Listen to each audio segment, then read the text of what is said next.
Jangan lupa like, komen, dan subscribe channel YouTube TVRI Bengkulu dan nyalakan lonceng notifikasinya. Oke, baik pemirsa Opini, kita lanjutkan lagi obrolan kita pagi ini bersama Bang Bowo nih selaku dosen pendidikan jasmani di Universitas Bengkulu, Bang, ya, gitu kan. Dengan tema kita yang masih sama, yaitu serunya menjadi dosen muda gitu. Seru nggak, Bang, jadi dosen muda, Bang? Ada dua pilihan. Apa tuh? Mas Anas. Seru dan seru banget. Oh, seru dan seru banget gitu kan. Serunya apa? Seru bangetnya apa tuh? Kalau serunya itu kan gap saya dari S2 ke menjadi dosen itu tidak terlalu jauh. Langsung, Bang, ya? Langsung. Bang lulus 2018 2019. 2017. 17 ya?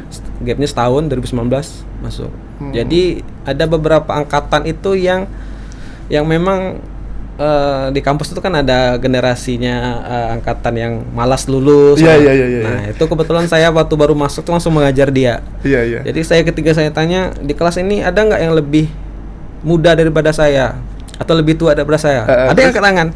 Saya, Pak, kelahiran berapa kamu? Saya 95. Saya 93. Iya. Berarti 2 tahun kita gapnya. Itu seru. Iya. Jadi saya bilang, saya nggak mau tahu kamu harus lulus di mata kuliah saya. Ikutin aturan main saya. Iya. Yang penting nanti kita selesaikan. Alhamdulillah anaknya mau nurut.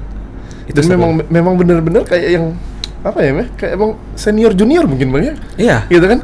Harusnya posisinya itu jabatannya atau dosen mahasiswa gitu kan. Ini senior junior jadi junior. kayak gitu kan.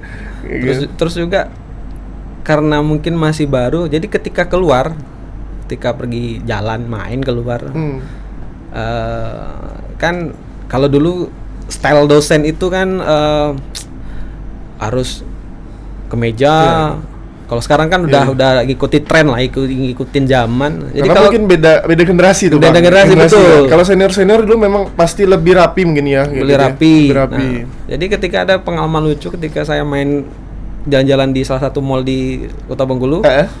Ya mungkin perginya pakai celana pendek, kayak sendal jepitan. Ya mau pergi jalan-jalan, muter cuci mata. Jadi ada salah satu mahasiswa dan teman-temannya teriak, "Pak!" Jadi semua orang lihat, siapa lah ini? Cium tangan. Kok cium tangan? Dilihatin orang, kok ini siapa? Pakai celana pendek, pakai sendal jepit, tapi cium tangan. Jadi heran. Jadi saya bilang sama mahasiswa tuh, besok kalau ketemu kita lihat kiri kanan. Jangan teriak. Jangan teriak. Ya, kita nggak enak sama yang lain kan. Ini siapa nih pakai celana pendek? Mungkin kalau saya rapi pada saat itu mungkin oke lah. Itulah pengalaman serunya. banyak apa ya? Banyak momen-momen yang tidak terduga mungkin betul, ya sama betul. Bang ya gitu ya. Entah itu di luar atau di dalam kampus juga kayak gitu kan, kayak gitu. Baik lagi nih, Bang, gitu kan. Tadi serunya gitu kan. Kayak gitu. Tantangan mungkin nih, Bang, kalau dari Abang selaku yang nggak jauh-jauh banget lah, maksudnya di usia kami sekarang gitu kan, bahkan sama Anas juga nggak terlalu jauh, Anas 97, beda 4 tahun lah gitu kan sama Anas gitu kan. Kalau tantangannya kan, kalau dulu kita kuliah, kalau zaman saya dulu kuliah itu memang kosong dari kosan, dari rumah tuh ke kampus kosong.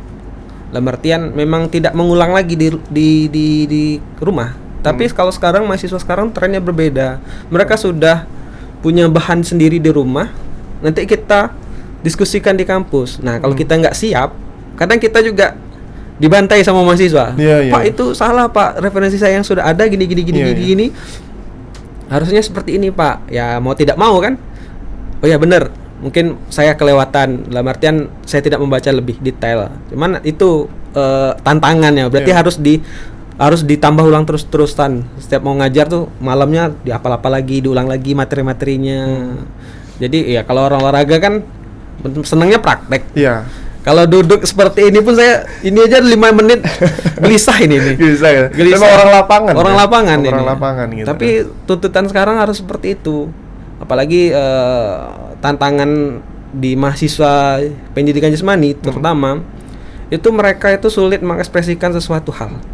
Kenapa tuh, Bang? Karena itu tadi, karena mereka biasa mempraktekkan tapi tidak bisa menarasikan. Oh iya. Nah itu kesulitan.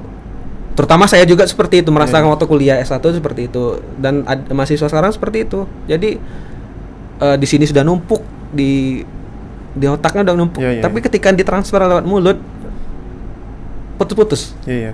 Tapi kalau boleh tahu nih Bang, kalau misalnya di kampus sendiri ada nggak mata kuliah yang benar-benar kayak entah itu komunikasi olahraga atau komunikasi profesional? Soalnya dulu di kampusku ada satu mata kuliah yang khusus kita berbicara, itu latihan berbicara gitu kan. Namanya apa ya? Mata kuliah komunikasi profesional kalau nggak salah. Gitu. Tapi mata kuliah umum itu. Gitu. Kalau di Unip sendiri? Di Unip sekarang ini kan kurikulum berubah 5 tahun sekali. Jadi di semester ganjil nanti ada mata kuliah nama jurnalistik olahraga. Oh, jurnalistik olahraga. Nah, mungkin nanti Mas Anas bisa masuklah 1-2 kali pertemuan. Oh, boleh, sebagai pengantar di sana. boleh.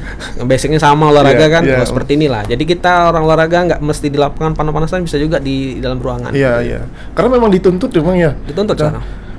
Nggak semua lulusan olahraga tuh bisa maksudnya menjadi praktisi olahraga gitu. Betul. Bahkan ada di manajemennya. Betul. Bahkan kalau kita bikin pelatihan, bikin apa kan kita harus presentasi Bang ya, Betul. kayak gitu kan.